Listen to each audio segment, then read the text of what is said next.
नवी मुंबईच्या सानपाडा परिसरात गोळीबाराचा धक्कादायक प्रकार घडलाय। 5 ते 6 राऊंड गोळीबार करून 2 आरोपी फरार झालेत। या गोळीबारात एक जण गंभीर जखमी झाला असल्याची माहिती समोर आली आहे। भर दिवसा नवी मुंबईच्या सानपाडा स्टेशन जवळील डीमार्ट परिसरात गोळीबार घडल्याने परिसरातील नागरिकांमध्ये भीतीचे वातावरण निर्माण झाले। या प्रकरणानंतर सानपाडा पोलीस घटनास्थळी दाखल झाले असून अधिक तपास पोलिसांकडून करण्यात येत आहे। नवी मुंबईच्या सानपाड्याजवळ डीमार्ट आहे। डीमार्टच्या बाजूलाच आरोपींनी गोळीबार केल्याची माहिती आहे।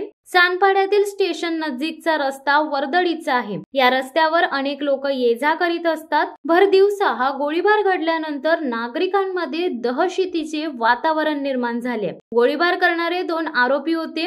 गोळीबार केल्यानंतर आरोपी फरार झालेत। सानपाड्याजवळील डीमार्ट जवळ गोळीबार करणारे दोन्ही आरोपी दुचाकीवरून आलेत। सानपाड्यातील नजीकच्या परिसरात येऊन आरोपींनी एका व्यक्तीवर गोळीबार केलाय। जवळपास 5 ते 6 राऊंड आरोपींनी एका व्यक्तीवर गोळीबार केला। 2 ते 3 गोळ्या एका व्यक्तीला लागल्याची शक्यता व्यक्त करण्यात येत आहे। गोळीबारानंतर जखमी व्यक्तीला तातडीने रुग्णालयात दाखल करण्यात आले।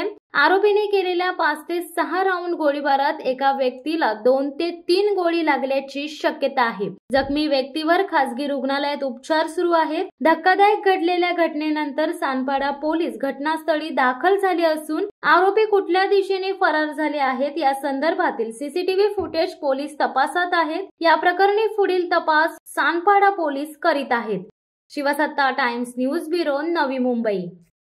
दे धडक बेधडक वृत्त देणाऱ्या आपल्या शिवसत्ता टाइम्स न्यूज चॅनलला लाल बटन दाबून सबस्क्राईब करा आणि बेल आयकॉनला क्लिक करायला विसरू नका।